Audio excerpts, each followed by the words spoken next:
ada seorang dari daerah Benyamin, namanya Kis bin Abiel, bin Zeror, bin Bekorat, bin Afiah, seorang suku Benyamin, seorang yang berada. Orang ini ada anaknya laki-laki, namanya Saul, seorang muda yang elok rupanya. Tidak ada seorang pun dari antara orang Israel yang lebih elok daripadanya. Dari bahu ke atas, ia lebih tinggi daripada setiap orang sebangsanya. Kis, ayah Saul itu, kehilangan keledai-keledai betinanya. Sebab itu berkatalah Kis kepada Saul, anaknya, "Anakku, ambillah salah seorang bujang, bersiaplah, dan pergilah mencari keledai-keledai itu." Lalu mereka berjalan melalui pegunungan Efraim. Juga mereka berjalan melalui tanah Salisa, tetapi tidak menemuinya. Kemudian mereka berjalan melalui tanah Sahalim, tetapi keledai-keledai itu tidak ada. Kemudian mereka berjalan melalui tanah Benyamin, tetapi tidak menemuinya. Ketika mereka sampai ke tanah Zuf, berkatalah Saul kepada bujangnya yang bersama-sama dengan dia, "Mari, kita pulang. Nanti ayahku tidak lagi memikirkan keledai-keledai itu, tetapi khawatir mengenai kita." Tetapi orang ini berkata kepadanya, "Tunggu, di kota ini ada seorang abdi Allah, seorang yang terhormat. Segala yang dikatakannya pasti terjadi. Marilah kita pergi ke sana sekarang juga. Mungkin ia dapat memberitahukan kepada kita tentang perjalanan yang kita tempuh ini." Jawab Saul kepada bujangnya itu, "Tetapi kalau kita pergi, apakah yang kita bawa kepada orang itu? Sebab roti di kantong kita telah habis, dan tidak ada pemberian untuk dibawa kepada abdi Allah itu. Apakah yang ada pada kita?" Jawab bujang itu pula kepada Saul, "Masih ada padaku 1/4 sikal perak. Itu dapat aku berikan kepada abdi Allah itu. Maka ia akan memberitahukan kepada kita tentang perjalanan kita." Dahulu di antara orang Israel, apabila seseorang pergi menanyakan petunjuk Allah, ia berkata begini, "Mari, kita pergi kepada pelihat." Sebab nabi yang sekarang ini disebutkan dahulu pelihat. Kemudian berkatalah Saul kepada bujangnya itu, "Pikiranmu itu baik. Mari kita pergi." Maka pergilah mereka ke kota, ke tempat abdi Allah itu. Ketika mereka naik jalan pendakian ke kota itu, mereka bertemu dengan gadis-gadis yang keluar hendak menimba air. Mereka bertanya kepada gadis-gadis itu, "Pelihat ada di sini?" Jawab gadis-gadis itu kepada mereka, "Ya, ada. Baru saja ia mendahului kamu. Cepat-cepatlah sekarang. Ia datang ke kota hari ini karena ada perjamuan korban untuk orang banyak di bukit pada hari ini. Apabila kamu masuk ke kota, kamu akan segera menjumpainya sebelum ia naik ke bukit untuk makan. Sebab orang banyak tidak akan makan sebelum ia datang, karena dialah yang memberkati korban. Kemudian barulah para undangan makan. Pergilah sekarang, sebab kamu akan menjumpainya dengan segera."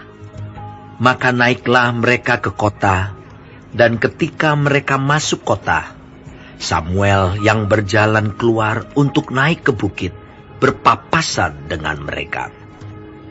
Tetapi Tuhan telah menyatakan kepada Samuel sehari sebelum kedatangan Saul, demikian, "Besok kira-kira waktu ini, aku akan menyuruh kepadamu seorang laki-laki dari tanah Benyamin.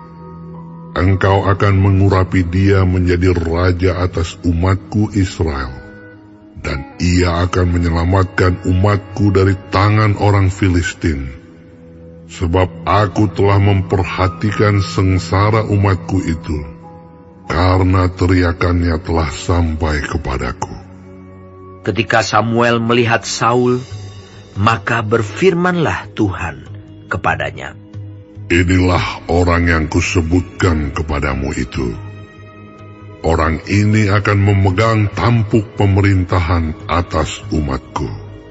Dalam pada itu, Saul datang mendekati Samuel di tengah pintu gerbang dan berkata, Maaf, di mana rumah pelihat itu? Jawab Samuel kepada Saul, katanya, Akulah pelihat itu. Naiklah mendahului aku ke bukit. Hari ini kamu makan bersama-sama dengan daku. Besok pagi aku membiarkan engkau pergi, dan aku akan memberitahukan kepadamu segala sesuatu yang ada dalam hatimu. Adapun keledai-keledaimu yang telah hilang 3 hari lamanya sampai sekarang, janganlah engkau khawatir, sebab telah diketemukan. Tetapi siapakah yang memiliki segala yang diingini orang Israel? Bukankah itu ada padamu dan pada seluruh kaum keluargamu? Tetapi jawab Saul, Bukankah aku seorang suku Benyamin, suku yang terkecil di Israel? Dan bukankah kaumku yang paling hina dari segala kaum suku Benyamin?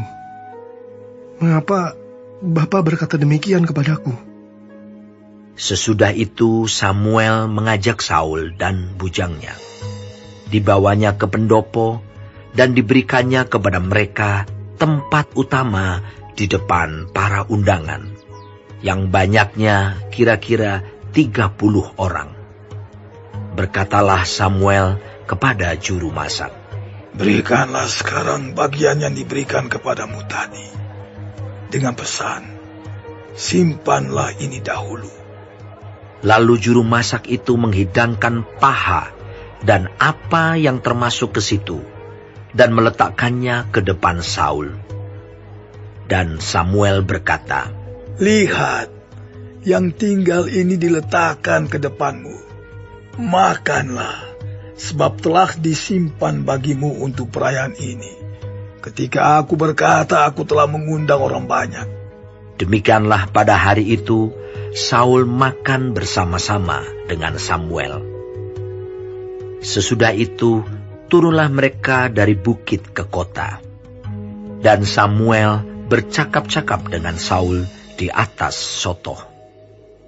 Mereka bangun pagi-pagi, dan ketika fajar menyingsing, Samuel memanggil Saul yang ada di atas sotoh itu.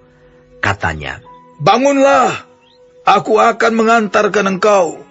Lalu Saul bangun dan mereka keduanya pergi keluar, yakni ia dan Samuel. Ketika mereka turun sampai ke ujung kota, berkatalah Samuel kepada Saul, Katakanlah kepada bujang itu, supaya ia pergi mendahului kita. Tetapi berhentilah engkau sebentar, maka aku akan memberitahukan kepadamu firman Allah.